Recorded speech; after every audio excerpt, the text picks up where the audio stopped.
Orde Baru adalah masa pemerintahan Presiden Soeharto dari tahun 1966 sampai 1998. Pemerintahan ini dikenal menekankan stabilitas politik dan keamanan negara.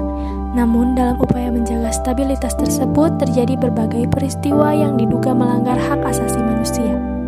Kami memilih kasus Tanjung Priok karena peristiwa ini menunjukkan bagaimana kekuasaan dan pendekatan keamanan bisa berdampak besar pada masyarakat sipil.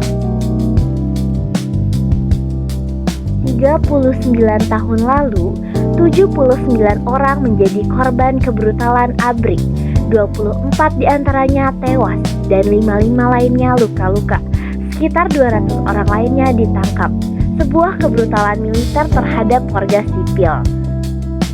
Semua berawal dari personil ABRI yang meringsek masuk masjid dan memaksa menurunkan pamflet yang dinilai berbau sara pada 8 September 1984. Namun, tindakan personil ABRI ini menyinggung perasaan umat, sebab ia datang tanpa melepas sepatu, menyiram dinding masjid dengan air got, bahkan menginjak Al-Quran.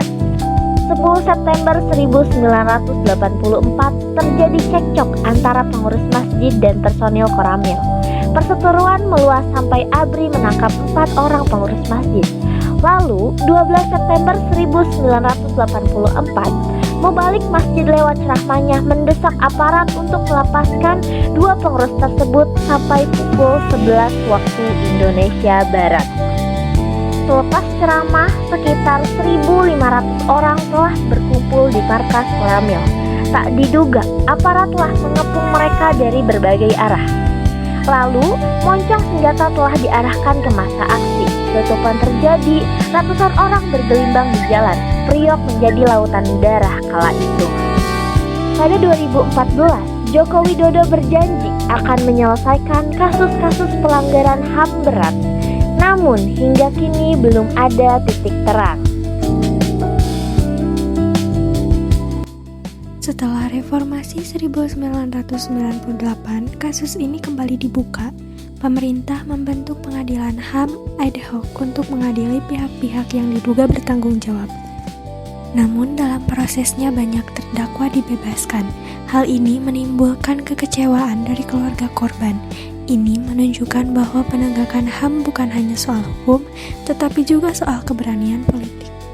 Dari peristiwa Tanjung Priok, kita bisa belajar bahwa stabilitas negara memang penting, tetapi tidak boleh mengorbankan hak asasi manusia. Yang kedua, kebebasan berpendapat harus dilindungi. Ketiga, kekuasaan perlu diawasi agar tidak disalahgunakan. Sebagai generasi muda, memahami sejarah seperti ini penting agar kita lebih sadar akan pentingnya demokrasi dan HAM di Indonesia saat ini. Peristiwa Tanjung Priok 1984 menjadi salah satu catatan penting dalam sejarah Indonesia.